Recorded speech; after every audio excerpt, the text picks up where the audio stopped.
Assalamualaikum warahmatullahi wabarakatuh. Bismillahirrahmanirrahim. Wassalatu wassalamu ala asyrafil anbiya'i wal mursalin wa ala alihi wasallam.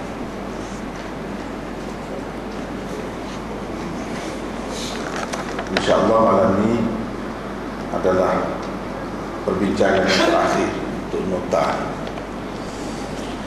Oleh kerana ia juga berkenaan dengan hadis yang ketiga di dalam Sunan Tirmizi, dan ini adalah yang terakhir. Elok juga sekali lagi kita baca untuk mengambil barakah.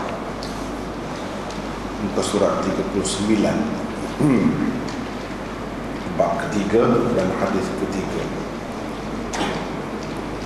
Bab maja'a anna miftah as-salat at-tuhur. وبه قال حدثنا قتيبة وهناد ومحمود بن غيلان قالوا حدثنا وكيع عن سفيان قال وحدثنا محمد بن بشار قال حدثنا عبد الرحمن بن مهدي قال حدثنا سفيان عن عبد الله بن محمد بن عقيل عن محمد بن الحنفية عن علي عن النبي صلى الله عليه وسلم قال مفتاح الصلاة الطهور وتحريمها التكبير وتحليلها التسليم. قال أبو عيسى هذا الحديث أصح شيء في هذا الباب وأحسن. وعبد الله بن محمد بن عقيل هو صدوق وقد تكلم فيه بعض أهل العلم من قبل حفظه. قال أبو عيسى وسمعت محمد بن إسماعيل يقول كان أحمد بن حنبل وإسحاق بن إبراهيم والحميدي يحتجون بحديث عبد الله بن محمد بن عقيل. قال محمد وهو مقارب الحديث. قال أبو عيسى وفي الباب عن جابر وأبي سعيد.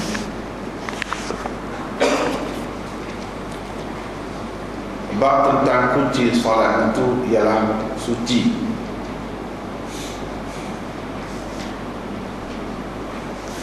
Imam Tirmizi dengan sanadnya meriwayatkan daripada Abdullah bin Muhammad bin Aqil daripada Muhammad bin Al-Hanafiyah daripada Ali bin Abi Talib radhiyallahu anhu daripada Nabi sallallahu alaihi wasallam.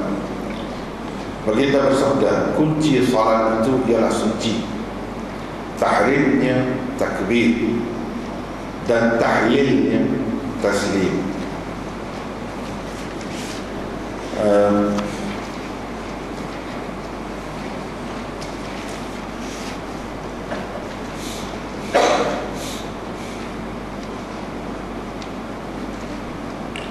Perbincangan tentang semua ini telah kita bincangkan, telah berlalu, dan tinggal lagi satu, yaitu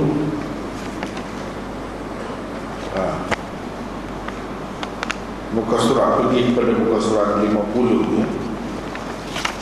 Abu Isa berkata, hadis ini ialah yang paling sahih dan paling bagus dalam bab ini. Abdullah bin Muhammad bin Aqil adalah seorang saduq. Sesetengah ahli ilmu mempertikaikannya di sudut hafalannya. Kata Abu Isa, saya mendengar Muhammad bin Ismail, yakni Imam Bukhari, berkata, Ahmad bin Hanbal, Ishaq bin Ibrahim dan Al-Humaydi berhujjah dengan hadis Abdullah bin Muhammad bin Aqil. Kata Muhammad, yakni Imam Bukhari lagi, dia adalah seorang muqaribul hadis. bahagian yang terakhir ini, iaitu pada muka surat 50 tu, yang itu saja yang belum kita bincangkan. Yang lain-lain semuanya telah kita bincangkan. Jadi ini sebenarnya adalah komentar Imam Tirmizi terhadap hadis yang telah dikemukakannya. Kita akan selalu bertemu di pelajaran-pelajaran akan datang, insyaAllah. Hadis-hadis akan datang dan bab-bab akan datang. Selalu selepas Imam Tirmizi mengemukakan sesuatu hadis, dia akan membuat komentar. Ada pendek, ada yang panjang, macam-macam lah. Ada yang dia perkenalkan perawi, macam-macam lah maksudnya. Di situlah sebenarnya kelebihan Sunan Tirmizi.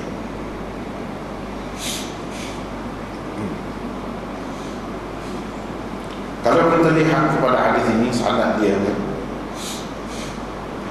sama ada melalui saluran yang pertama atau kedua, kita akan bertemu dengan seorang perawi yang bernama Abdullah bin Muhammad bin Aqil. Itu satu. Artinya seperti kita telah bincangkan pada masa yang lepas, Abdullah bin Muhammad bin Aqil ini dipanggil sebagai madah bagi hadis ini, yang dipaksi bagi hadis ini. Sebab melalui saluran mana pun mesti kita akan bertemu dengannya. Sebab itu dikatakan madah. Kemudian kita akan bertemu selepas dikemukakan sesuatu hadis. Misalnya kalau dalam hadis ini dia kata qala Abu Isa. Abu Isa berkata. Kalau di sini hadis ini adalah yang paling sahih dan paling bagus dalam bab ini. Kadang-kadang kita akan bertemu, akan datang dia kata hadis ini adalah hadis hasan. Hadis ini adalah hadis hasan sahih. Hadis ini adalah hadis ghalib dan sebagainya. Kita akan bertemu dengan komentar Tirmizi seperti itu. Kemudian Imam Tirmizi juga akan perkenalkan kepada kita perawi sedikit demi sedikit. Macam di sini, yang lain-lain dia tak sentuh kerana tidak begitu bermasalah. Yang agak bermasalah dipertikaikan oleh sesetengah pihak sehingga mereka tak mahu menjadikan hadis ini sebagai hujjah dan dalil mereka, ialah kerana madahnya, iaitu perawi paksinya Abdullah bin Muhammad bin Aqil. Imam Tirmizi cuba perkenalkan perawi ini. Itulah yang kita tengok di sini. Dia kata Abdullah bin Muhammad bin Aqil ini perawi saduq. Lepas tu sesetengah ahli ilmu mempertikaikannya. Yang dipertikaikan ialah dari sudut hafalannya, bukan dari sudut fahamannya, akidahnya yang menyeleweng ke ataupun yang salah. Misalnya bukan dari sudut itu, tapi dari sudut ingatan dia itu tidak sekuat yang dikehendaki untuk seseorang perawi hadis sahih. Jadi tak sampai situ, ingatan dia itu kurang kuat. Kalau dalam istilah ulama-ulama hadis yang lain, perawi yang macam ini dipanggil perawi hasan, bukan perawi sahih, tapi perawi hasan. Sebab sifat perawi itu kurang, tidak pada tahap perawi hadis sahih. Kemudian Imam Tirmizi macam di sini dia kemukakan Imam Bukhari. Daripada sini kita tahu apa pandangan Imam Bukhari tentang perawi-perawi yang tertentu, yang mana kalau kita belajar Bukhari pun kita bertemu. muncullah ada murid Imam Bukhari seperti Tirmidzi ini, dia bawa pendapat Imam Bukhari, dia cerita, dan dia seorang yang dipercayai, seorang yang amanah. Dengan sebab itu umat kita semua terima sebagai suatu kebenaran. Apa yang Imam Tirmidzi kata, ini Imam Bukhari kata begini-begini, itu diterima oleh semua, walaupun tidak ada di dalam Sahih Bukhari. Macam mana nak adanya, Imam Bukhari tak ambil hadis ini, jadi tak bertemu dengan perawi ini, tak bertemu dengan perawi ini. Jadi kitab-kitab hadis yang ada perawi ini di dalamnya ialah seperti Tirmidzi, Abu Dawud, Ibnu Majah dan lain-lain, iaitu pada tahap itu.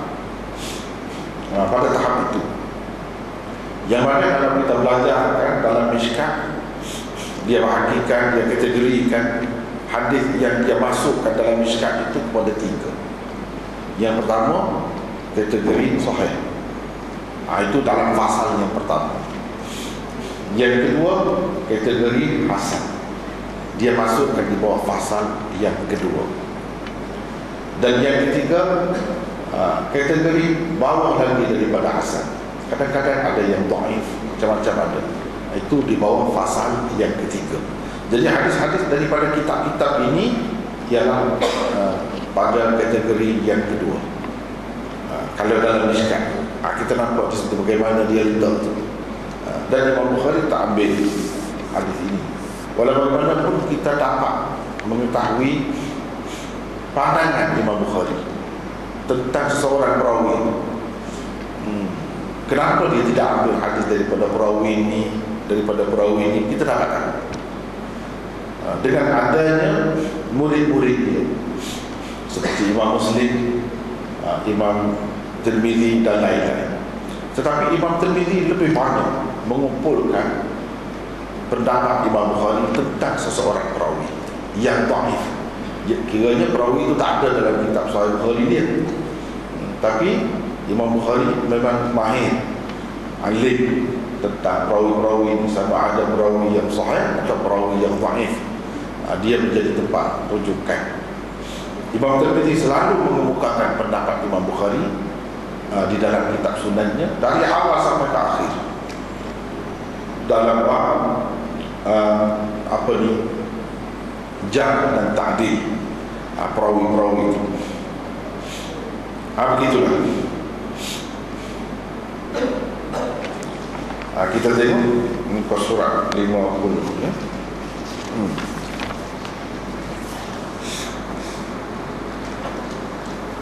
Abu Isa berkata hadis ini ialah yang paling sahih dan paling bagus. Itu saya terjemah ahsan. Ahsan. Hadal hadis asahhu syai'in fi hadzal bab wa ahsan. Wa ahsan itu paling bagus. Ini kata Imam Tirmidzi. Jadi kalau kita tengok pada yang dia kata ni paling sahih, tinggi sangat kan sahih dia tu, ada bukan begitu. Di sini kita bertemu dengan istilah yang berbeza daripada biasa. Kalau biasa sahih ni macam ni, tinggi daripada hasan. Dia kata paling sahih, maknanya yang tinggi daripada hasan itu paling tinggi lah. Zahirnya begitu. Adakah begitu? Tidak. Di sini baru kita bertemu dengan satu istilah baru diperkenalkan oleh seorang tokoh hadis yang berbeza daripada istilah biasa. Kalau orang lain kata sahih, memang sahih lah, hasan lah. Imam Tirmidzi tidak begitu. Ini satu perkara yang agak sulit dalam Tirmidzi. Kadang-kadang dia kata paling sahih, memang paling sahih betul, seperti orang lain kata juga. Paling hasan betul, seperti orang lain kata. Tapi kadang-kadang tidak begitu. Dia hanya pakai sahih dan hasan itu dari sudut bahasa sahaja, atau dari sudut-sudut nisbi, bukan mutlak. Itu kena teliti lah, di situlah yang agak rumit. Walaupun bagaimanapun menarik. Kita boleh dapat tahu macam mana seorang tokoh hadis gunakan istilah itu, tapi bukan seperti yang dipakai oleh orang biasa. Ada juga begitu. Salah satu contohnya ialah di dalam Sunan Tirmizi. Baik, di sini dia kata, saya ada buat nota 52. Imam Tirmizi mengatakan hadis ini ialah yang paling sahih dan paling hasan atau elok atau bagus dalam bab ini. Dalam bab ini maksudnya berhubung dengan perkara yang kita sedang bincangkan ini, yaitu tentang anak kunci sembahyang bersuci dan seterusnya yang lain-lain lagi. Tahrimnya ialah takbir dan tahlilnya ialah taslim. Inilah dia kata yang paling sahih. Sebagaimana telah dibincangkan sebelum ini, pernyataan seperti ini tidak memberi maksud mu'tamad tentang kesahihannya. Ramai orang keliru saya tengok di tempat kita ini, sebab dia tidak perpeluan sebenarnya belajar kitab hadis ini dengan berguru secara kalau nak kata formal, tidak formal pun tak mengapa sebenarnya, secara sistematik. Secara sistematik dengan guru yang memang belajar betul. Sebab itu bila dia jumpa dengan hadis-hadis macam ni, dia kata tengok Imam Tirmizi kata paling sahih, dia tak faham istilah. Silang. Jadi tiba-tiba kalau ada orang lain kata dhaif, dia marah kepada orang. Dia kata kamu nak lawan Imam Tirmizi. Imam Tirmizi kata paling sahih, paling hasan. Tengok dia silang. Dia tak faham. Kita akan berjumpa banyak sekali akan datang yang Imam Tirmizi kata paling sahih itu dalam syarah Tirmizi, bukan syarah mana pun. Sebab kebanyakan yang buat syarah itu memang orang yang memang hebat lah. Mereka kata hadis itu baik. Berapa banyak itu akan kita bertemu dari semasa ke semasa. Bila kita belajar seterusnya akan bertemu. Jadi itu satu kesilapan. Daripada semata-mata dia tengok zahir, Imam Tirmizi kata hadis ini adalah yang paling sahih dalam bab ini. Inilah yang paling bagus, paling sahih. Kalau paling sahih, kenapa orang lain tak mau pakai? Seperti yang kita bincangkan sebelum ni, bahawa orang tak mau pakai. Bahkan dia kata dhaif. Yang Imam Tirmizi kata paling sahih ni, dia kata dhaif. Walaupun tidak semua hadis ini, tidak semua kata dhaif, tapi ada yang kata setengah-setengah tu yang dia kata sahih, bukan sekadar tidak sahih, dhaif begitu sahaja dah, teruk lagi. Semua kata dhaif, tak ada orang kata sahih, ada yang macam itu. Jadi dengan sebab itulah apabila kita baca benda-benda macam ni, kena teliti. Dan sebagainya sebenarnya orang macam ni, orang yang tak faham macam ni, kalau dia baca sana cukup dah. Tuhfatul Awazi sahaja cukup dah. Sudah mulai, sudah ada rezeki. Kalau baca lagi banyak dah dapat. Apa yang saya sebut tadi memang begitu. Beliau ingin menyatakan inilah hadis yang paling sahih sepanjang pengetahuannya dalam bab ini. Inilah kalau nak kata yang paling sahih, inilah dalam bab ini. Tak ada yang lain sejauh pengetahuannya satu mana dia. Boleh jadi juga Imam Tirmizi bermaksud menyatakan jika ada ditemui hadis-hadis yang seumpamanya, ia tidaklah lebih sahih daripada hadis ini. Kalau ada pun tidak lebih sahih. Kalau kita kata hadis ini sahih, tak ada yang lebih sahih daripada ini. Kalau kita kata hadis ini sahih, tidak ada yang lebih sahih daripada ini. Kalau kita kata hadis ini dhaif, pada hadis lain dia lebih dhaif lagi. Dia lebih dhaif lagi, begitu maksudnya. Macam kita kan, saya sudah buat contoh dulu dalam mukadimah itu, kita sudah bincang dah lebih kurang. Saya buat contoh dahulu. Orang pergi tanya doktor dalam buah, tengok semua sakit.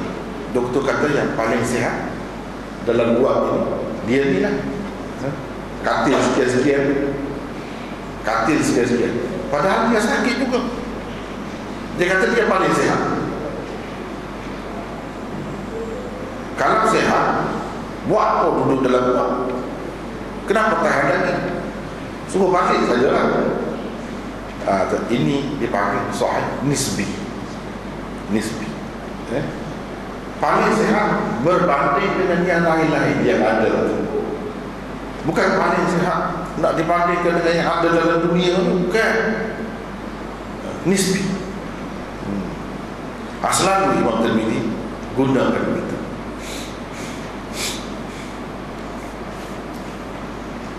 Ia tidak lebih sahih daripada hadis yang dianggap paling baik ini pun masih ada pertikaian tentangnya.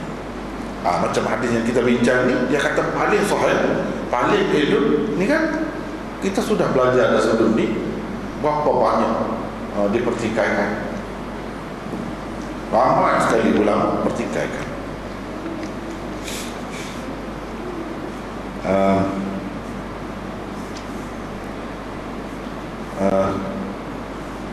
Apatah lagi yang lain-lain. Boleh jadi juga maksud beliau ialah sahih dan hasan nisbi menurut bahasa sahaja. Jadi dia mengikut lughah.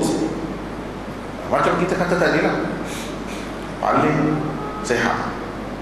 Yang dalam amal-amal ni yang paling sehat dia lah. Tapi dia tu pun tak sehat juga, nak bandingkan dengan yang lain lah. Jadi sahih ke ataupun hasan yang dipakai oleh Tirmidzi dalam kitab dia ni bukan seperti ulama lain pakai. Kalau ulama lain pakai sahih, mana sahih betul lah. Kalau paling sahih tu atau lebih sahih daripada yang satu lagi, mana yang satu lagi sahih juga, yang ni pun sahih juga, tapi dia lebih sahih. Kalau paling sahih tu tinggi sekali lah. Itu istilah orang lain. Imam Tirmidzi tidak begitu. Jangan ingat yang dia kata sahih itu paling tidak.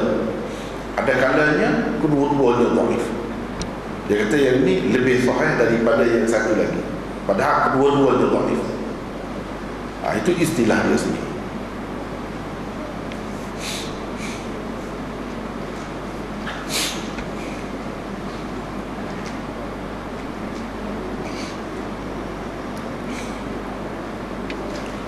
Lepas tu dia sebut, apa sebab hadis ini dipertikaikan? Apa sebab? Orang tak mahu pakai. Sebab Abdullah bin Muhammad bin Aqil. Siapa dia? Itu ada nota sebelum ni kita sudah bagi dari sana. Atas belakang dia lebih kurang. Ini komen Imam Tirmidzi. Adalah seorang sahabat. Ini satu lagi istilah hadis yang tidak seperti biasa, tak boleh pakai mengikut bahasa biasa. Kalau mengikut bahasa biasa, saduq daripada sadiq. Saduq dipanggil sirah mubalaghah, sangat benar. Sadiq seorang yang benar, saduq sangat benar. Akilun seorang yang makan. Akul sama. Saduq, akul seorang yang suka makan, banyak sekali makan. Mana ada makna kuat di dalamnya dari sudut bahasa. Tapi dari sudut ilmu hadis, kitab-kitab hadis, jangan kita ingat itu. Ini satu istilah yang dipinjam perkataan itu untuk memberi satu makna yang khusus, yang tidak boleh dipakai dengan makna lughah dia. Saduq adalah satu istilah hadis untuk mentakdilkan, mengatakan, menghukum seseorang perawi itu sebagai baik. Tapi baik itu di banyak tingkatan. Ini bukan peringkat yang tinggi, tidak, tapi dekat dengan jahat ataupun tajrih. Itu setakat itu saja sahabat. Bukan sahabat mana seorang yang sangat benar, tak boleh pakai begitu. Saduq ialah seorang perawi yang bagus, tapi bukanlah pada tahap yang sangat tinggi. Cuma dia ni tidak dikatakan perawi yang lemah, jahat dan sebagainya, tidak sampai ke peringkat itu. Kita tak boleh kata dia ni seorang yang tidak baik. Ini lafaz ta'dil. Kalau kita belajar dalam istilah hadis, dia panggil lafaz ta'dil, bukan lafaz tajrih. Dia ada dua. Lafaz ta'dil nak menyatakan orang ni bagus. Bagus tu macam mana? Ada yang tinggi sangat bagus. Misalnya dia kata imamun, ini seorang imam, hujjah, hafiz dan sebagainya. Misalnya dikatakan begitu. Kemudian ada juga yang dikatakan mutqin, dan sebagainya. Maknanya teguh, seorang perawi yang teguh. Ini semua lafaz ta'dil. Lafaz tajrih, misalnya jahat, buruk ingatannya, dituduh begini-begini, dituduh berpahaman begini-begini misalnya, ataupun disebut syaitan, jadi syaitan, ataupun disebut tak ada harga langsung, walaupun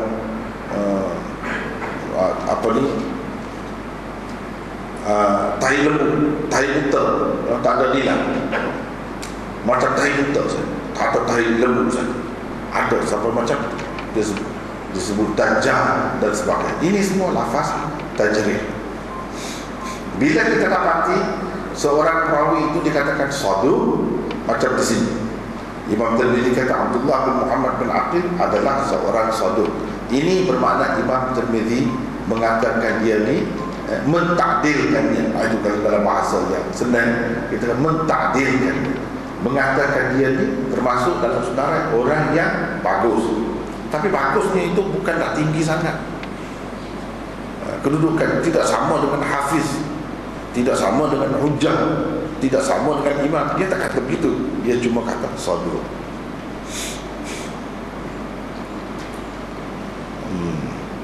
Jadi kena ingat itu, tak boleh dipakai saduq itu dengan makna bahasa dia.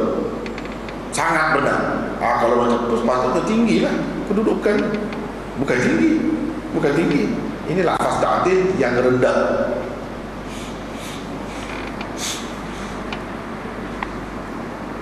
Dengan ada sifat ini, disebutkan sifat ini, boleh juga disertakan dengan satu lafaz tajrih. Sebab dia dekat, macam ada di perantaraan lah.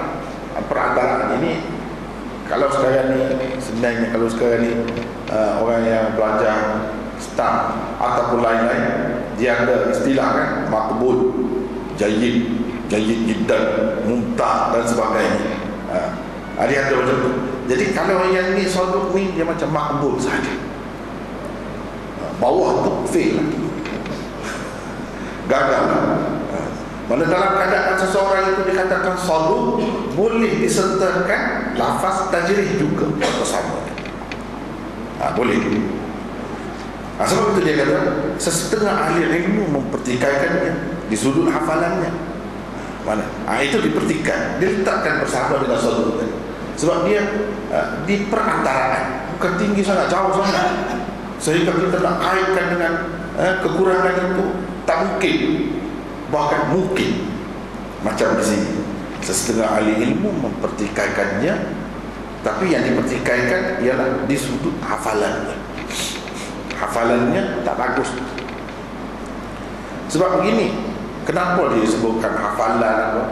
Zaman dahulu, sebelum hadis ini dibukukan, ramai daripada perawi-perawi ini, dia meriwayatkan hadis berdasarkan hafalannya. Masing-masing nak menarik keyakinan orang dengan kekuatan hafalan, ingatan. Sebab orang lebih percaya kepada dia kalau dia ingat betul. Dia ingat betul. Jadi bila dia sebut hadis tu, tengok betul-betul sama. Jadi orang lebih yakin. Masing-masing nak buat begitulah. Ada dengan niat yang ikhlas memang betul macam tu. Dia nak jaga agama, nak jaga hadis-hadis Rasulullah SAW. Ada yang niat yang tidak baik, ada juga. Jadi macam-macam keadaan orang-orang yang menjaga ingatan dia, menyampaikan hadis berdasarkan ingatan, itu berbeza-beza. Benda ni dapat kita pastikan melalui kitab-kitab rijal hadis, melalui kitab rijal hadis. Jadi dalam agama itu dia bukan sebuah kuat ingatan, atau kalau dia kuat ingatan untuk satu jangka masa, semasa dia muda. Bila dia tua, sudah berubah. Termasuk Abdullah bin Muhammad bin Aqil ini, mengikut setengah-setengah ulama, dulu dia kuat ingatan, tapi apabila tua jadi berubah, kurang kuat ingatan. Orang-orang yang ambil dengan dia semasa dia kuat boleh diterima. Orang-orang yang ambil semasa dia tu sudah tak kuat ingatan dia, banyaklah bercelaru, jadi tak kuat. Ada yang macam tu. Ada yang kata tidak, dia ni memang daripada asal lagi kurang kuat ingatannya. Ada kan orang walaupun dia budak lagi pun dia memang payah ingat nak buat macam mana, nak buat macam mana, dia tu payah ingat. Ataupun kalau ingat pun dia mudah lupa. Jadi di sudut hafalannya yang dipertikaikan, ada setengah-setengah tu dia riwayatkan berdasarkan catatan, betul-betul dia catat. Kalau tak ambil catatan, dia tak mahu dengan dia. Kalau ada kitab dia baca. Itu pun tak perlu, dia terima juga. Tetapi yang lebih dipercayai, lebih dikagumi pada masa itu, kalau seseorang itu ingatan dia tu kuat. Kalau dia hadis berapa kali 10 tahun kemudian macam tu juga dia riwayat, 20 tahun kemudian macam tu juga dia riwayat. Tanpa kitab pun sama saja, buka kitab pun sama saja. Macam itu yang paling istimewa, yang paling baik. Dengan sebab ada benda macam ni lah. Lepas tu dari sudut keadilannya tinggi, dia jadi perawi sahih lah. Kalau macam tu, kalau ingatannya kuat, kemudian keadilannya, dia jaga segala-galanya, waraknya, semuanya, dia jadi perawi sahih lah. Kalau kurang, dia tak jadi perawi sahih. Macam Abdullah Muhammad bin Aqil ni, bagi orang yang terima dia pun paling tinggi, mereka anggap dia ni perawi hasan. Jadi hadis yang diriwayatkannya hanya bertaraf hasan, tidak lebih daripada itu. Sebab dia kurang ingatan, kelemahannya di situ. Jadi taraf hadis dia tu turun, taraf hadis dia tu turun. Jadi ulama-ulama cari orang yang betul-betul kuat ingatan. Tak ada pula yang meriwayatkan hadis ni. Yang ada pun sekadar yang tahap dia saja. Walau bagaimanapun ulama sudah boleh terima perawi hasan, dan hadis hasan itu boleh dijadikan sebagai landasan dalam hukum. Mereka sudah terima. Tidak kata syarat kena kuat betul ingatan, hadis sahih saja yang diterima. Tidak begitu. Kalau dalam bab hukum macam ini, hukumlah hukum bahawa bertakbir itu wajib, misalnya rukun ke atau apa ke, kita kata itu berkait dengan hukum. Bagi salam untuk menyudahkan sembahyang, itu juga berkait dengan hukum. Jadi hadis ini kalau pun tidak sahih, hasan, boleh diterima dah. Sebab itu kita tengok mazhab mana-mana pun memang pakai begitu. Yang dia pakai itu kalau nak kira dari segi hadisnya hanya bertaraf hasan, bukan sahih pun.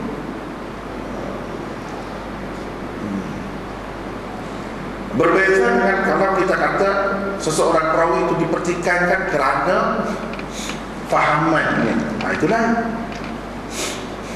Kalau kerana fahamannya, mungkin dia ingatan dia kuat, tapi dia dipertikaikan kerana fahamannya. Kalau zaman dahulu yang menjadi masalah dalam masyarakat dan yang masuk sebagai perawi-perawi ini macam-macam latar belakang. Ada yang Khawarij, ada yang Mu'tazilah, ada yang Syiah, ada yang Murji'ah, ada yang macam-macam, Qadari, macam-macam ada. Itu dikatakan lemah dia atau dipertikaikan dia kerana fahamannya. Jadi dipertikaikan dia kerana fahaman. Dia berfahaman gini-gini. Jadi ulama-ulama sudah buat satu kaedah yang sampai kita yang ada pada kita sekarang ini cukup kemas lah, lengkap. Walaupun nak kata sempurna 100% itu, benda tu masih boleh berkembang lagi. Tetapi untuk menapis perawi-perawi ini cukup istimewa lah, yang tidak ada pada masyarakat yang lain selain daripada orang Islam. Jadi antara kaedah yang mereka buat ialah misalnya, kalau perawi itu dipertikaikan dari sudut fahamannya, adakah riwayat dia itu menyokong fahamannya atau tidak? Itu yang diambil kira. Tak kira dia ingat macam mana, dia hebat. Dia hebat dari segi ingatannya, dia ada catatannya yang rapi, tak kira. Dia kena tengok satu lagi, adakah riwayat yang dia kemukakan itu menyokong fahamannya. Kalau menyokong, tak boleh. Walaupun dia ingat dengan baik, tak kira. Dia lain pula cara. Ada juga yang dipertikaikan kerana fahamannya, kerana bid'ahnya. Fahaman itu yang menyebabkan jadi bid'ah lah, ahli bid'ah.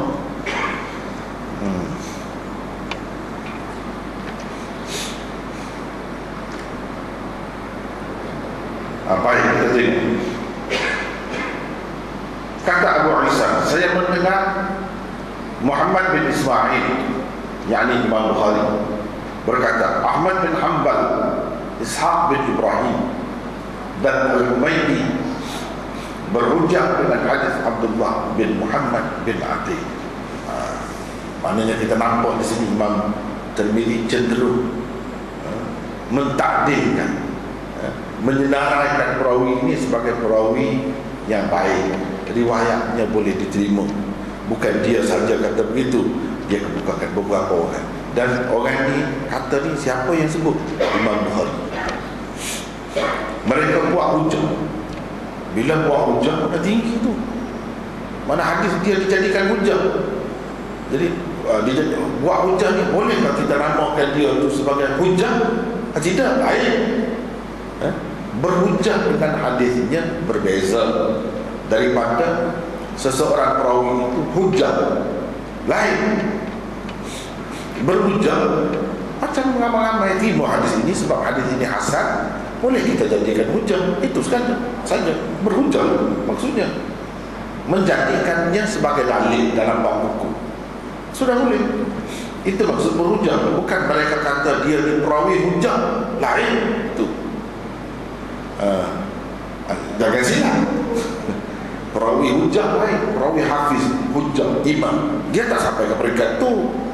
Tapi riwayat dia boleh dijadikan hujah, boleh dijadikan dalil dalam bab hukum. Mereka terima. Sebab ramai lagi yang tak mahu terima.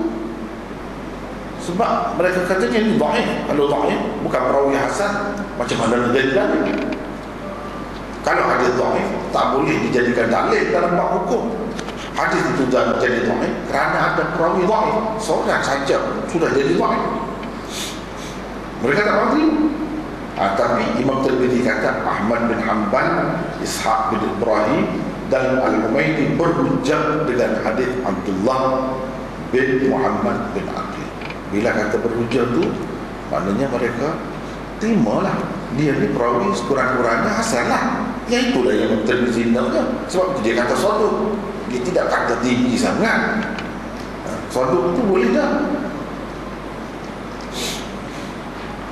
Kata Muhammad lagi, dia adalah seorang muqaribul hadis.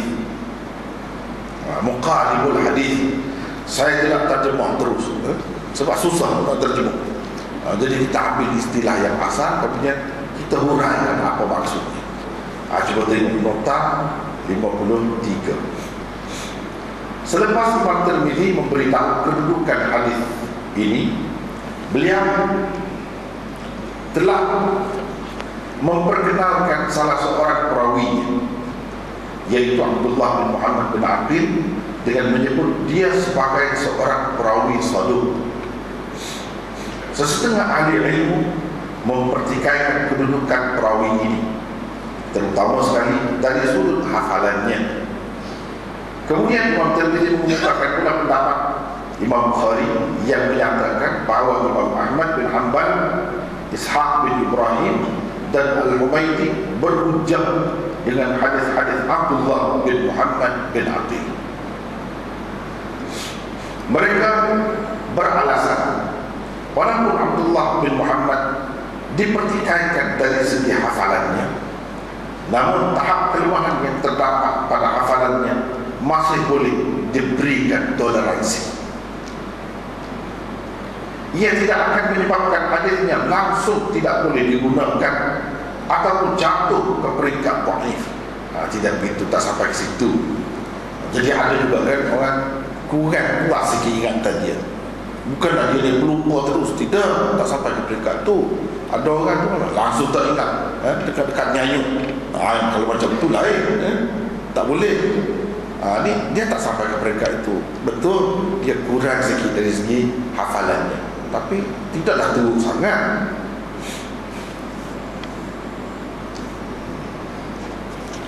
Kekurangan di sini hanyalah suatu kelemahan yang kecil. Bagi ulama yang lebih sederhana dalam penilaian, kecacatan sebegini tidaklah menjejaskan hadis yang diriwayatkannya secara total. Tak boleh kita langsung tak mau terima riwayatnya. Kalau ada setengah-setengah yang kita tak mau terima, tengoklah. Tapi nak kata semua tak boleh terima, tak boleh macam tu. Kena tengok juga. Kena tengok juga. Setengah-setengah hadis dia tu boleh kita terima kalau peringkat ini. Bahkan dia jadi kuat. Misalnya seperti yang saya telah kemukakan sebelum ini, perbahasan ulama macam mana Imam Abu Hanifah tak mau terima hadis ini kan. Dalam keadaan dia tak mau terima pun dia pakai macam tu juga.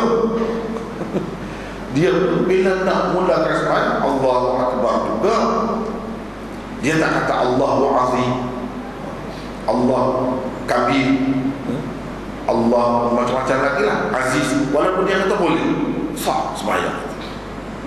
Tapi kalau orang tanya dia, adakah Rasulullah pernah buat? Tak pernah. Rasulullah buat macam mana? Allahu Akbar juga. Cuma oleh kerana kedudukan hadis ini tak kuat, dia bahas. Banyaklah yang dia bahas. Itu telah kita bincangkan sebelum ini. Yang dia sebenarnya pertikaikan ialah kenapa perawinya pada tahap ini hadis dia tu sampai jadi rukun. Itu tak sepatutnya. Itu yang dia pertikaikan. Kalau kita fikir, timbangkan, kenapa dia pertikaikan? Sebab hadis ni dikira sebagai rukun. Takbir itu dianggap sebagai rukun. Kemudian dengan lafaz yang tertentu pula, padahal makna dia lebih luas seperti yang kita telah bincangkan sebelum ni. Itu yang dia pertikaikan. Jadi sama dengan kedudukan Quran, kita letak, tak sepatutnya begitu. Hadis-hadis ni dia ada peringkat-peringkatnya. Kalau hadis itu memang sahih, semua aku ya sahih, patut jugalah. Tapi mereka tak mau lagi. Kalau sahih pun tak mau lagi. Tapi setengah-setengah ulama tu sudah terima dah. Kalau sahih tak apa, boleh. Sudah jadi hukum wajib, rukun, boleh. Mereka tak mau terima lagi. Jadi kenapa walaupun hadis ini tidak begitu kuat, hasan saja, atau kalau kita andaikan dhaif seperti setengah-setengah ulama pernah kata tu, kenapa mereka pakai juga? Setelah mereka kata dhaif, mereka pakai macam itu juga. Kenapa? Jawabnya, itulah yang menguatkan hadis ini sebenarnya, yaitu tawaturul amal, atau yang kita panggil tawatur tawaruf. Dulu kan saya sudah sebutkan tawatur itu ada 4 macam. Tawatur ada 4 macam. Yang pertama tawatur lafz. Yang kedua tawatur makna. Yang ketiga tawatur tabaqah. Yang keempat tawatur tawaruf atau tawatur amal. Benda ini mutawatir, diamalkan. Generasi demi generasi sampai ke zaman kita ni memang begitu. Tanpa sebut sanad, tanpa sebut perawi, semua orang Islam amalkan macam tu. Imam Abu Hanifah yang pertikaikan, yang kata hadis ini tak kuat, hadis ini dhaif, pun dia kata macam tu. Sebab tawatur tawaruf itulah sebenarnya yang menguatkan hadis ini. Kenapa ulama kata jadi hukum juga, walaupun hadis ini tak sepatutnya? Sebab ada satu lagi sandaran yang kuat, yaitu tawatur tawaruf, tawatur amal. Berapa banyak amalan dalam masyarakat Islam ini kalau kita cari dari sudut hadis, sanadnya tidak sampai kepada peringkat tawatur, bukan mutawatir lah. Tetapi dari segi amalan mutawatir, bukan seorang dua kuat. Misalnya bersunat, orang lelaki bersunat, kalau nak cari hadis tidaklah sampai ke peringkat mutawatir dari segi sanad dia tu. Tetapi kenapa orang Islam begitu kuat kan? Sebab tawaruf, diwarisi turun-temurun begitu, diamalkan oleh semua orang Islam, bukan orang Islam di Malaysia saja, seluruh dunia. Dia menguatkan. Tawatur tawaruf ini adalah satu perkara yang menguatkan sesuatu hadis itu. Macam ni hadis ni, walaupun kalau kita katakan dhaif sekali, kenapa yang Abu Hanifah pakai juga? Sebenarnya dia pegang dengan tawatur tawaruf. Jadi hadis ini bagi orang yang kata hasan, dia lebih kuat. Kenapa sampai dia jadi rukun? Sebab bersandarkan tawatur tawaruf atau tawatur amal. Itu hakikatnya. Baru kita faham. Kita nampak. Sekali kita tengok, kenapa ulama ni dia pakai hadis dhaif? Yang ni kata dhaif, betul lah dia tidak kata dhaif, dia kata hasan. Sebab itu dia boleh pakai dah. Tapi dalam keadaan berapa ramai yang kata dhaif ni, sepatutnya dia kena hormati juga nampak orang.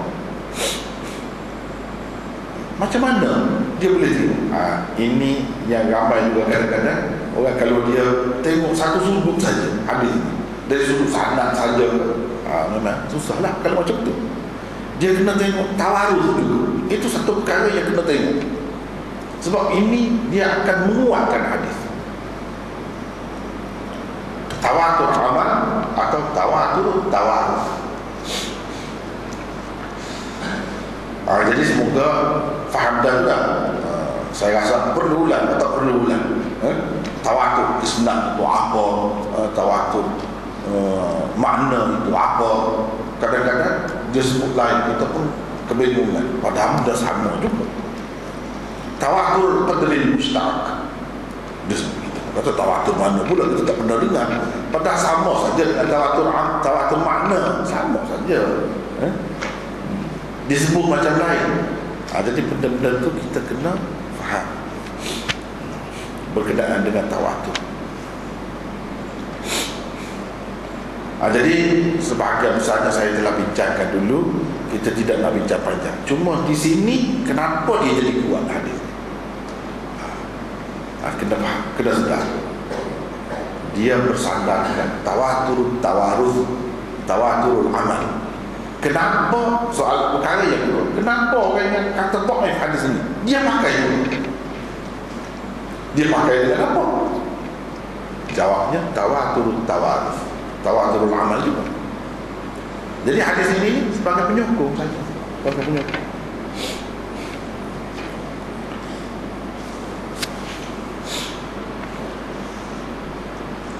Hadis-hadis dengan sedikit kelemahan ini diletakkan kedudukannya pada taraf hasan. Pada taraf hasan.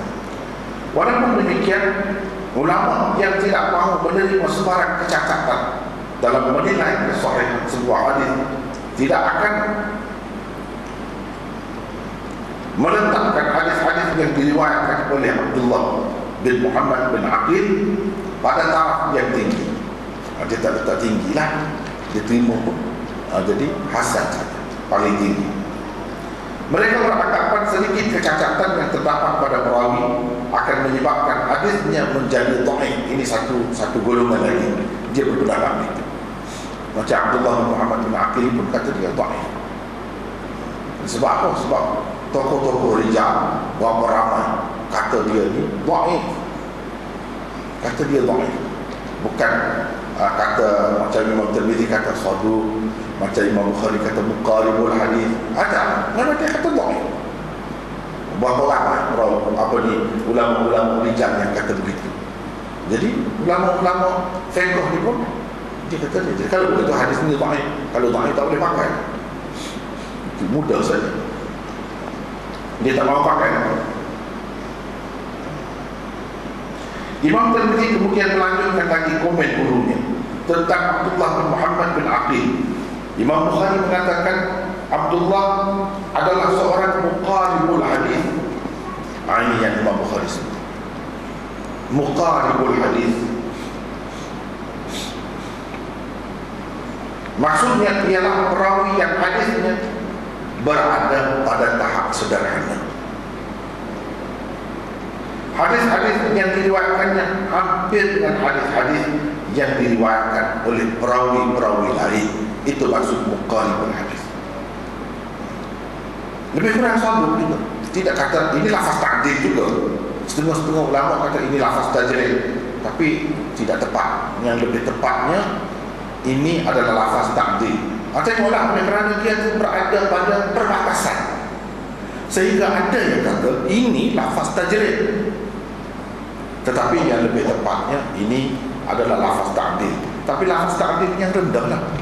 Kalau keputusan periksa tadi kita kata makbul, macam tu, tahap tu. Muqaribul hadis pun macam tu juga. Dia tidak tinggi.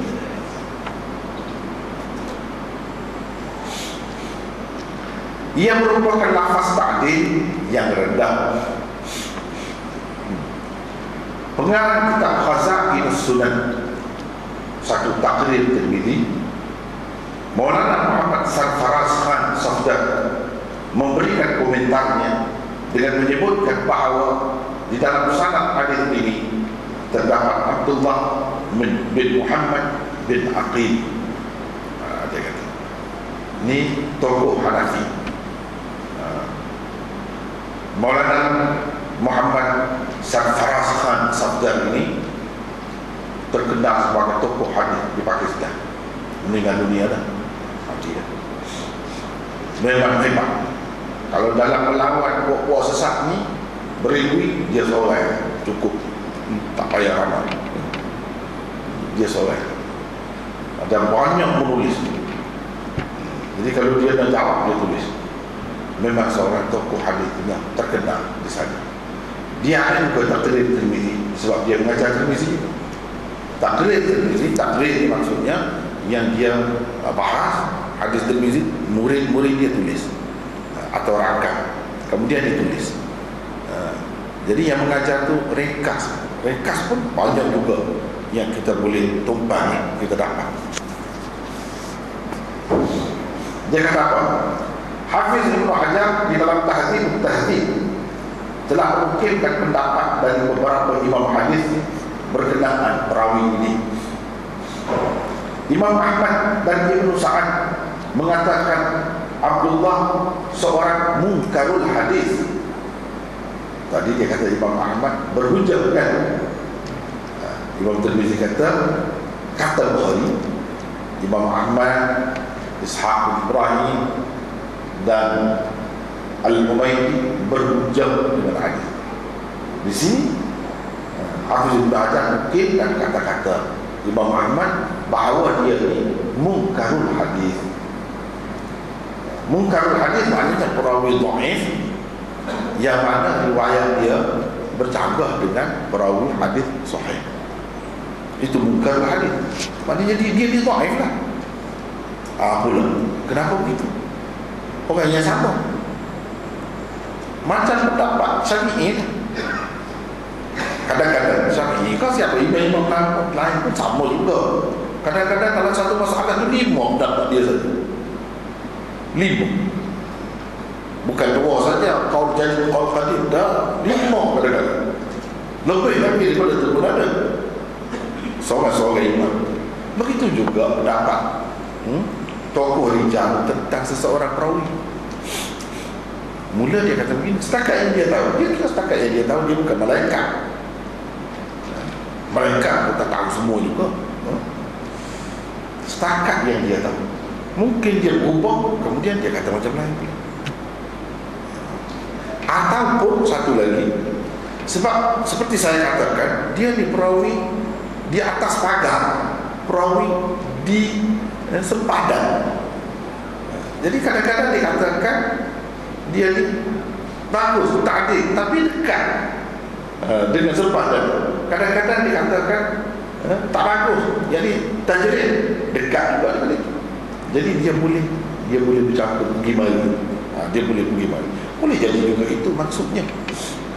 Tetapi Hafiz Ibn Hajar nukilkan kata-kata Imam Ahmad bahawa perawi ini adalah munkarul hadis. Ibnu Ma'in pula mengatakan dia seorang dhaif. Jelas. Kalau macam ini lafaz tajrid. Tak ada tolak sunnah. Bukan mukhaliful hadis ke sahih ke tidak. Memang dibawa kaedah. Ini termasuk dalam perawi yang majruh.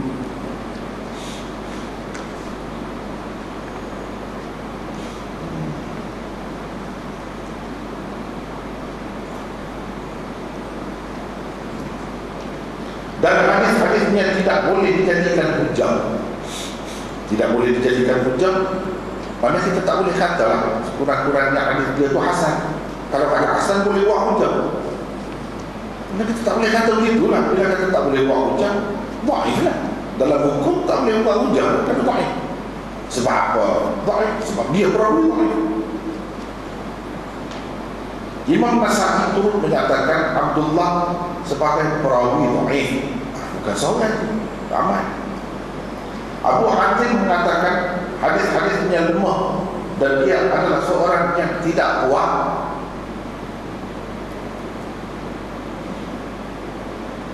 Khatib Baghdadi pula, sebagaimana Ibnu Hibban mengatakan ingatannya tidak baik. Radhi'ul hifz, ingatannya tidak baik.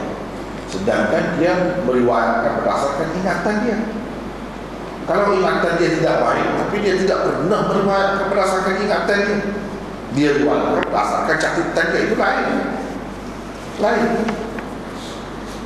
Dikatakan perawi dhabit juga, dhabit mana bagus catatan dia, yang dia simpan itu bagus. Sama ada simpan dalam pikiran atau simpan dalam catatan. Catatan itu mungkin ada yang jahat, ubah, boleh jadi dia tak sedar, sudah ubah. Kena tengok pula dia dijaga dengan baik ke pula kitab dia tu. Takut-takut dia letak sembarangnya saja kitab catatan dia. Ada anak dia ke atau anak saudara dia yang teruk, yang tak terpakai, kata ubah. Boleh jadi berlaku macam tu, ada berlaku. Dengan sebab itu ulama tengok dia ni jaga dengan baik ke tidak kalau catatan dia. Maknanya kalau kita sekarang ni masuk dalam laci kunci, dalam rumah kunci, pegang dalam kunci, macam tu ke? Atau macam mana? Sebab kalau dia berdasarkan catatan, kalau ada orang kata, ada orang ubah catatan dia, tak, sudah terjejas.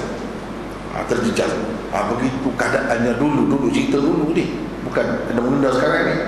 Sebelum masuk dalam kitab ni, sebelum masuk dalam kitab-kitab hadis ni, begitulah keadaan yang ulama menapis nak terima tu, nak masuk dalam satu-satu kitab tu. Bukan senang, dia tengok semua sudut.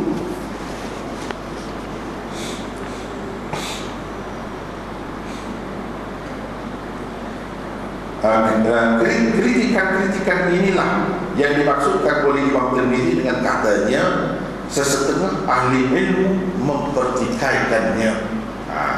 Siapa ahli ilmu yang mempertikaikannya? Imam Tirmizi tak sebut. Kenapa dia tak sebut? Yang dia sebutnya yang mentakdirkan Abdullah itu saja.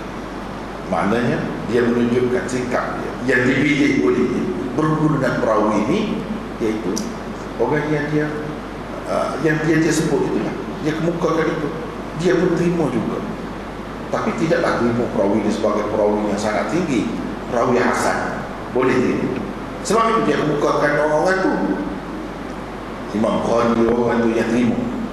Tapi yang kata perawi ini dhaif, dia tak sebut, cuma dia isyarat saja. Itu amanah dia. Bagaimanapun itu menunjukkan amanah dia. Dia sebut juga, cuma dia tak sebut siapa orang ni, orang ni tak tahu. Ulama membuat kesimpulan bahawa Imam Tirmizi menerima Abdullah bin Muhammad bin Aqil ini, terima. Boleh buat hujah. Maknanya dia sependapat dengan guru dia, Imam Bukhari. Sependapat dengan guru dia, Imam Bukhari, dalam perkara ini. Terutamanya kalau hadis dia tu ada sokongan macam tadi lah, yang kita kata ada tawatur atau tawatur amal, yang boleh dijadikan sebagai sandaran yang kuat untuk hadis ini, dia jadi kuat, boleh terima. Mana tidak kata semua hadis dia ni kita kena tolak, tak mesti macam. Kena tengok kalau ada sokongan-sokongan yang kuat dalam bentuk lain, kita boleh terima. Sebab itulah kita tengok ulama-ulama kan, dia hadis dhaif boleh terima kan? Sebab hadis dhaif dari segi sanadnya, dari segi maknanya bagus, betul, sesuai dengan Quran misalnya, sesuai dengan hadis sahih, dia terima. Sebab ada sandarannya. Kalau hadis dhaif semata-mata, tak ada sokongan yang lain pertimbangannya pula. Sebab itu benda-benda ni kena kita perhatikan.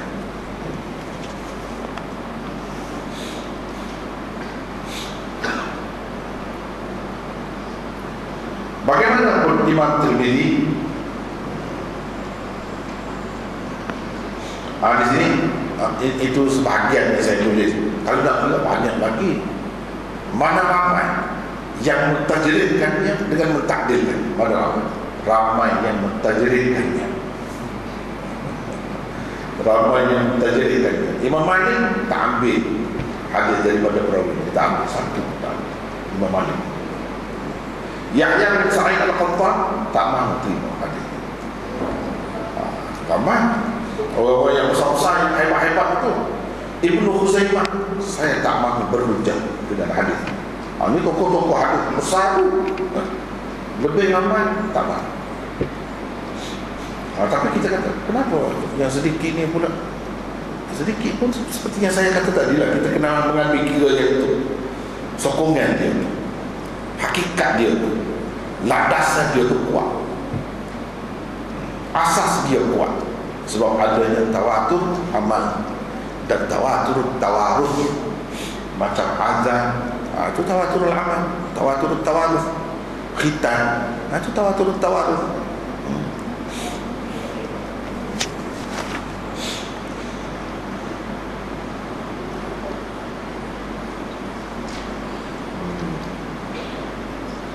Bagaimana Imam Tirmizi tidak mengemukakan tajrid dari ulama-ulama hadis tadi, bahkan cuba menyimpankan kedudukan Abdullah bin Muhammad dengan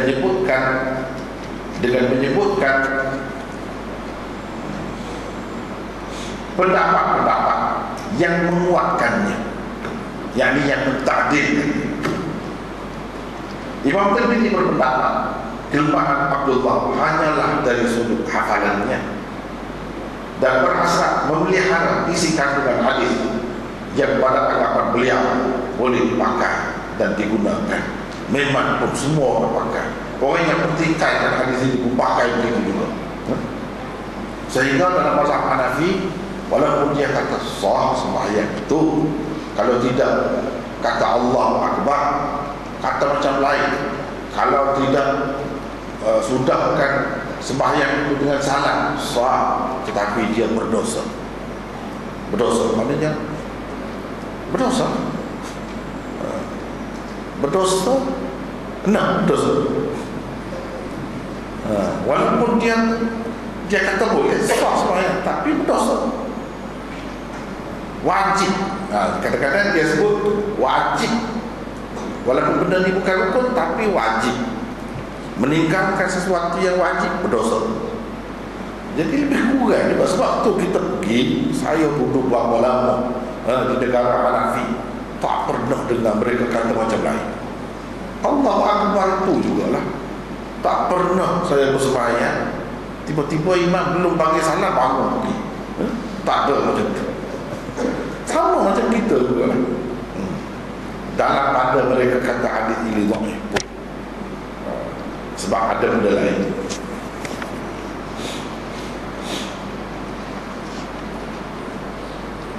Ulama-ulama mazhab Hanafi secara khususnya tidak menyetujui Imam Tirmizi dalam komentarnya berkenaan Abdullah bin Muhammad.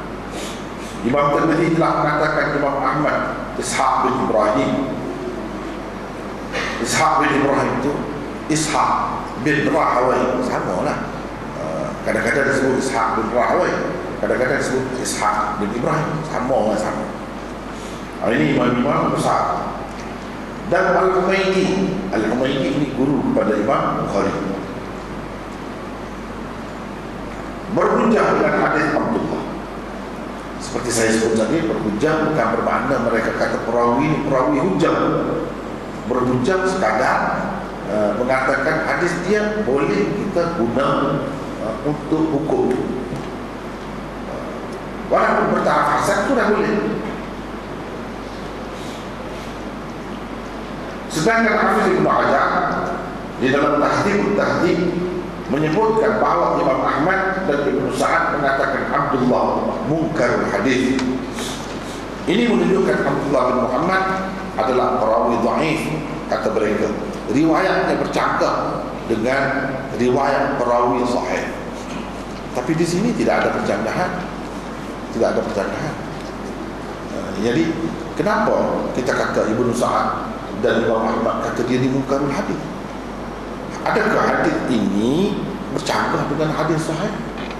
Tak ada bercanggah. Jadi yang kata munkarul hadis sudut lain, dalam bab lain, hadis lain, bukan hadis ni. Hadis ni tak ada kena mengena. Tapi bila seseorang itu sudah lengkap kena gelaran munkarul hadis, itu akan disebut itu lah. Walaupun bukan hadis ini yang bercanggah dengan hadis sahih, tak ada hadis sahih setakat ini yang ada. Tetapi hadis lain ada yang bercanggah. Misalnya hadis dia kata kafan ini 7 lapis pakai kafan. Itu bercanggah. Ulama-ulama hadis kata tidak, 3 saja. Dia ada riwayatkan sampai 7, 8 kain kafan itu. Itu bercanggah. Hadis ini dia bukan hadis. Bila sekali dia buat bercanggah macam tu, mungkin orang maaf lagi. Tapi kalau beberapa hadis dia buat bercanggah macam tu, dia lengkap kena munkarul hadis tu. Kemudian di sini orang akan sebut dia sebagai munkarul hadis, padahal hadis ini tak ada bercanggah dengan perawi sahih mana-mana pun. Tapi itu sudah lengkap, sudah ada orang yang kenakan gelaran ini pada dia. Bukan senang nak jadi perawi ni pun, maruah pun. Dia kena bayar harga yang mahal. Dia kena hidup mulia sampai mati, kena jaga maruah.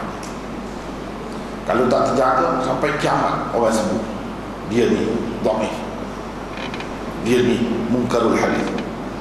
Kenapa ulama-ulama kita kata kasar, keras juga ulama-ulama nak jaga hadis Rasulullah sallallahu alaihi wasallam? Orang lain kita gadai, tak kira siapa. Mereka terpaksa rempuh untuk menjaga hadis Rasulullah sallallahu alaihi wasallam. Yang kita nak jaga sebenarnya Rasulullah. Yang lain tak kira siapa. Itu sebenarnya prinsip yang dipakai oleh ulama-ulama hadis. Kerana nak jaga hadis Rasulullah, mereka sanggup tak kira siapa. Dan mereka sanggup kata, dan ini mereka kata bukan termasuk dalam mengumpat, memfitnah, tidak. Bahkan ini termasuk dalam menjaga agama Allah Subhanahu wa taala. Itulah yang Imam Muslim sebut dalam Muqaddimah. Imam Muslim sebut. Macam mana orang kata, kadang-kadang kita rasa keberatan juga nak kata seseorang ni sebagai dhaif, orang ni begini-begini. Tidak. Imam Muslim beriwayatkan Ibnu Mubarak kata apa? Kata Imam Malik kata apa? Imam besar kata, kalau dia tu orang macam mana, kamu kata. Kamu tak kata tu kamu salah. Macam tu saya.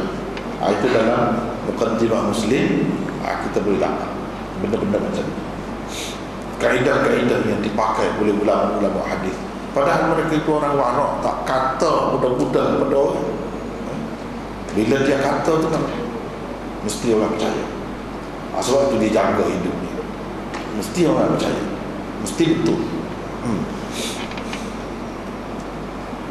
Kemudian Abu Isa seterusnya berkata, berhubung dengan bab ini, ada juga riwayat daripada Jabir dan Abi Sa'id radhiyallahu anhu. Jadi berhubung dengan perkara ini yang sedang kita bincangkan ini, tahrimnya takbir, tahlilnya taslim, ini ada juga diriwayatkan daripada sahabat yang lain. Yang pertamanya Jabir dan yang kedua Abi Sa'id. Imam Tirmizi sebut dua sahaja. Wafil ba', ini disebut wafil ba'. Ini kan kalau dalam teks yang asal muka surat 39 tu, cuba kita tengok sekali lagi.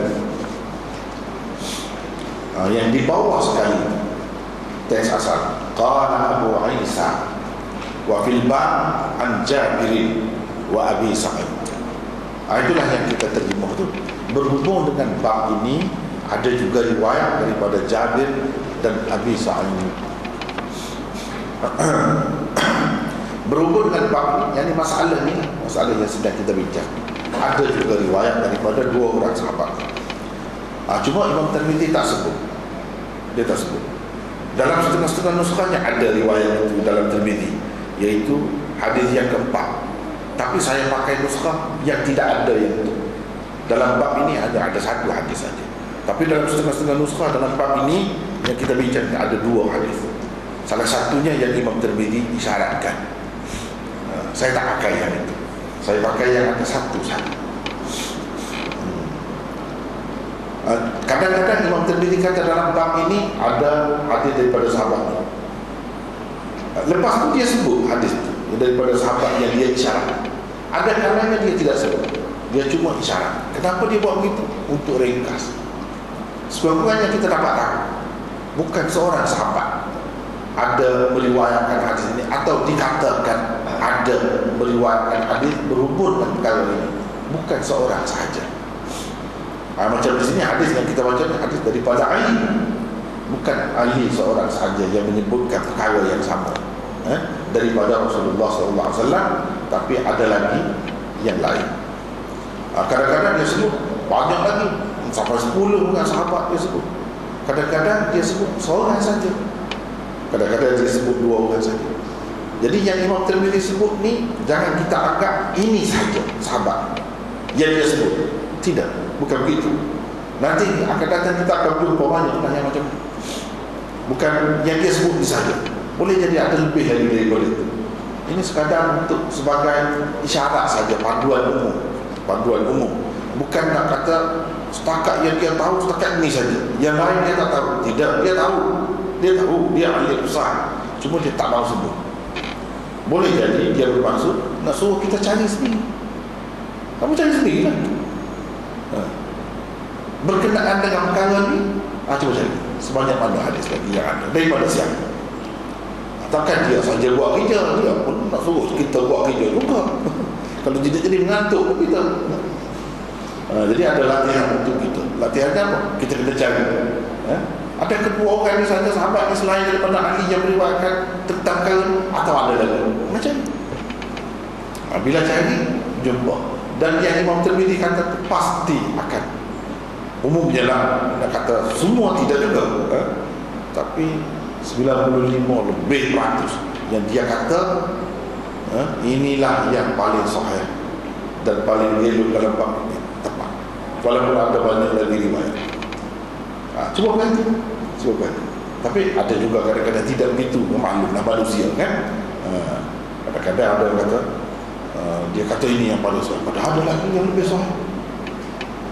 Ada lagi, tapi tidak banyak macam tu.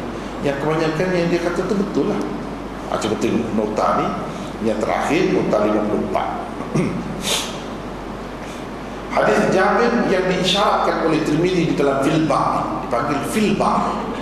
Filbab ini satu bidang yang besar pula, kerana Imam Tirmizi sebut wa Filbab an Jabir wa Abi Sa'id. Ulama-ulama buat kitab satu bidang pula tentang Filbab saja. Misalnya Hafiz Ibn Hajar tulis kitab Al-Lubab Fima qala Tirmizi wa Filbab. Jadi dia cari hadis, misalnya hadis Jabir dan Abu Sa'id, tak ada sini, dia cari. Dan bagaimana kedudukan hadis, macam mana sanadnya, sehingga berjilid-jilid.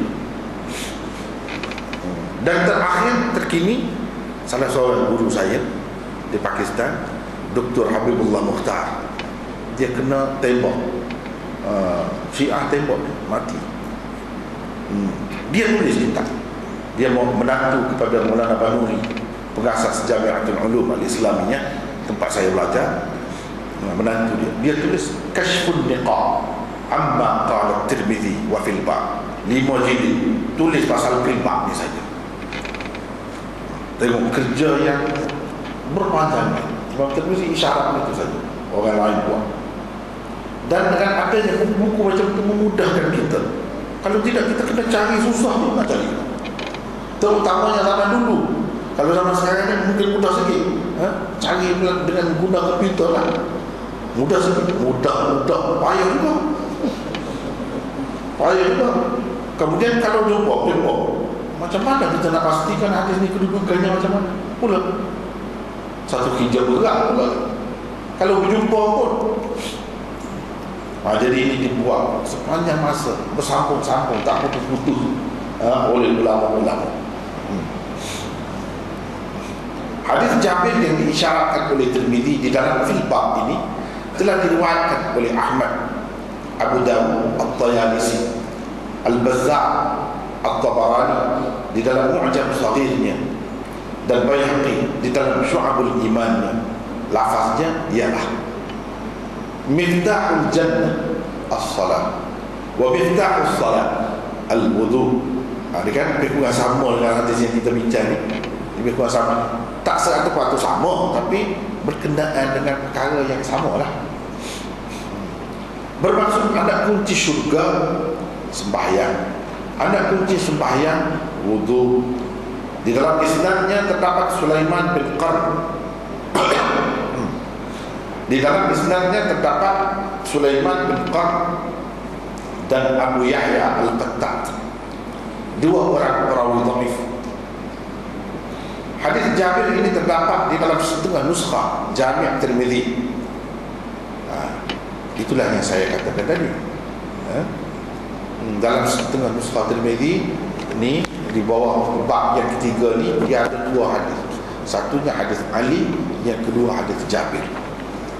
Tapi yang kita pakai ni satu saja. Nuskha yang cetakan India satu saja. Yang nuskha yang ada Syarah Al-Afus Syadid oleh Anwar Shah Kashmiri pun sama, dan Tuhfatul Ahwazi Syekh Mubarak Puri yang Syarah Tirmizi itu pun sama, tak ada. Tapi dalam setengah-setengah nuskha sekarang ditambah berdasarkan setengah-setengah nuskha ada. Tapi seperti yang disebut ni lah, lagi teruk sanadnya. Kalau di sini seorang saja yang dipertikaikan, tapi di sini 2 orang, 2 orang dalam sanad ini. Maknanya tak kuat. Betul lah Imam Tirmizi kata inilah yang paling sahih. Hadis Abu Sa'id ini diriwayatkan oleh Tirmizi di dalam Kitabus Salah. Jadi dia kata dalam bab ini ada juga hadis daripada Abu Sa'id. Jadi hadis Abu Sa'id itu dalam kitab mana? Dalam kitab Tirmizi pun ada, tapi bukan di sini dia bawa, di lain, yaitu di dalam Kitabus Salah. Ibnu Majah dan Al-Uqayli di dalam tarikhnya, lafaznya ialah qala Rasulullah sallallahu alaihi wasallam miftahus salat at-tuhur wa tahrimuha at-takbir wa tahliluha at-taslim. Sama dengan yang kita baca.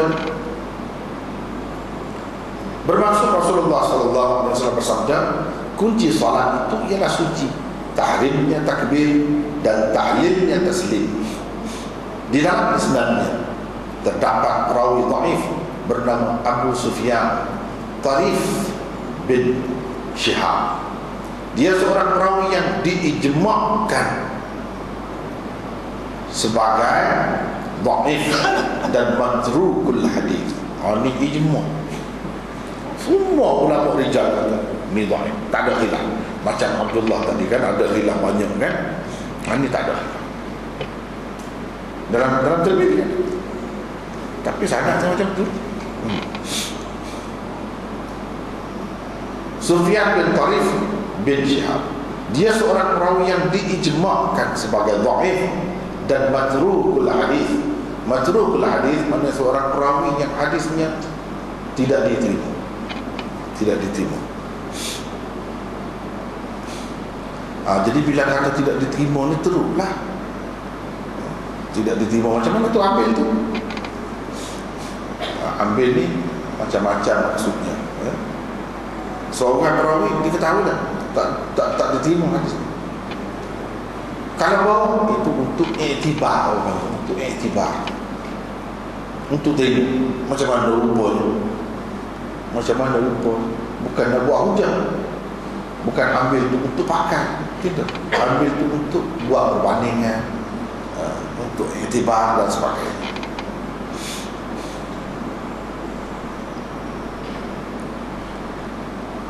Di dalam isnad hadis Tirmidzi pula ada perawi bernama Sufyan bin Waqi' yang dituduh berdusta. Lagi dahsyat. Tapi Imam Tirmidzi ada dalam kitab As-Shalah. Sebab itu silap sekali orang kata kalau dalam Tirmidzi ini semua sahih. Tak betul. Tak betul. Ini ada di perawi yang dituduh berdusta. Selain daripada Jabir dan Abu Sa'id yang diisyaratkan oleh Tirmidzi, terdapat beberapa orang sahabat lagi yang dikatakan turut meriwayatkan hadis ini dengan lafaz yang sama atau maknanya saja sama. Ada lafaz sama, ada maknanya saja sama, tetapi semuanya adalah dhaif. Jadi Imam Tirmidzi tak sebut semua, dia isyarat saja. Yang dia isyarat sebut dhaif juga, yang dia tak sebut dhaif juga. Sebab itulah dia sudah kata inilah hadis yang paling sahih dan paling elok dalam bab ini. Jadi berhubung dengan perkara ini lah. Jadi yang paling sahih, paling elok itu pun macam itulah, masih lagi dipertikaikan kan. Bukan semuanya sepakat.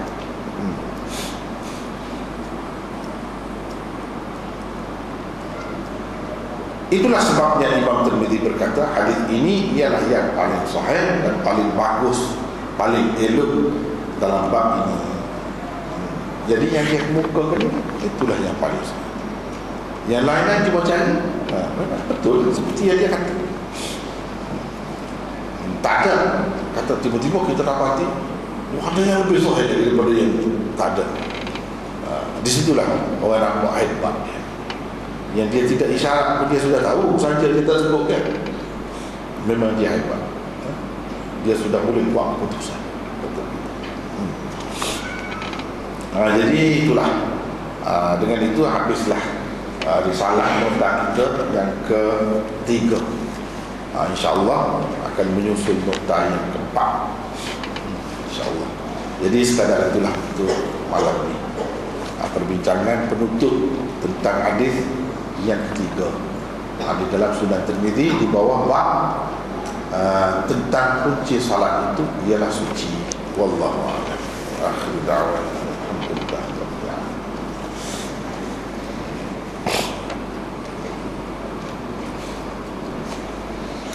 Ada nak tokok tambah? Ya.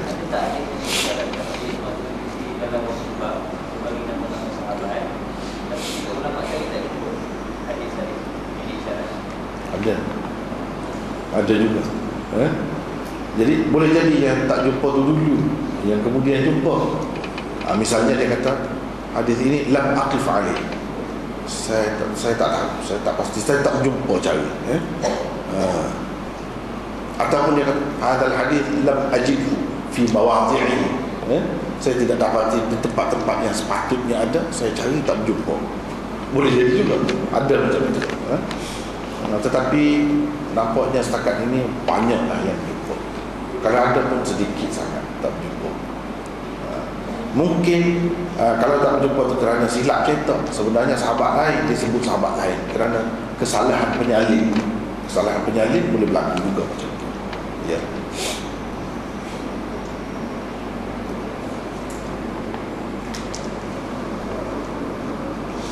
Ada lagi?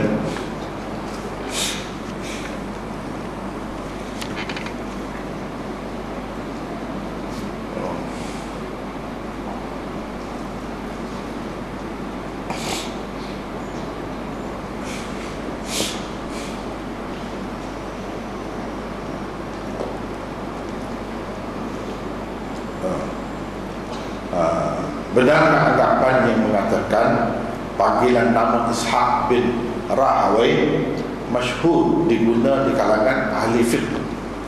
Sebaliknya nama Ishaq bin Rahuyah masyhur diguna di kalangan ahli hadis. Maka bagi penuntut ilmu hadis lebih sepatutnya menggunakan sebutan Ishaq bin Rahuyah. Komen Maulana.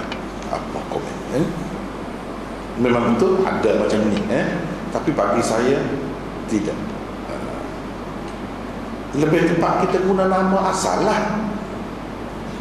Sebab kalau kita kata Rahuyah, apa? Itu bahasa Farsi. Kepada orang yang tahu bahasa Farsi, dia tahu Rahuyah jadi sudah tidak ada maknanya. Sedangkan itu makna asal macam si bawai. Adakah kita nak baca si buyah? Khalawai. Adakah kita nak baca khaluyah? Dan sebagainya. Banyak lagi.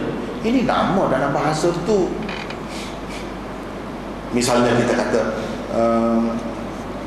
kita orang Islam Muhammad, walaupun dia tulis kerana pendaftar tulis Muhammad ataupun macam-macam dia tulis, tak betul.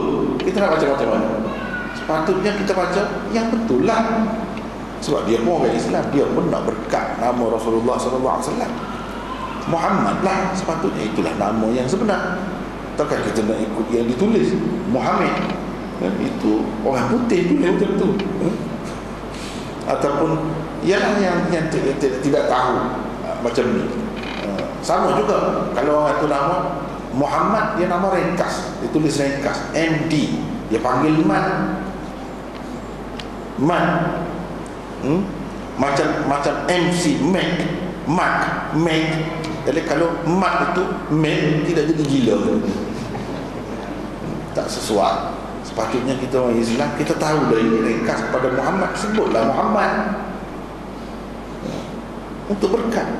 Itu saja. Pendaftar tulis itu macam-macam, tak sama, tapi maksudnya sama. MOSD pun Muhammad juga. Takkan kita nak baca Muh ataupun apa-apa lagi kita kata. Sebab maksud dia berkait dengan maksud. Macam Rahawai itu nama bahasa Farsi. Tetapi memang yang disebut Rahuyah ini tasarruf orang-orang Arab. Tasarruf orang-orang Arab.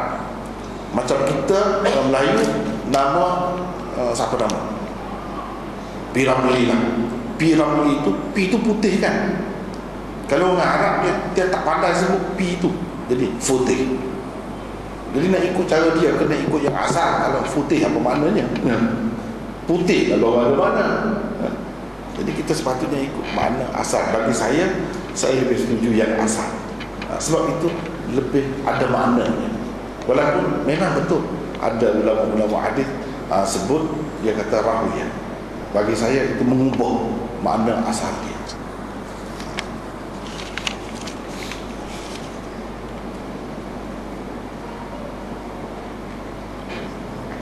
Assalamualaikum Ustaz. Salam.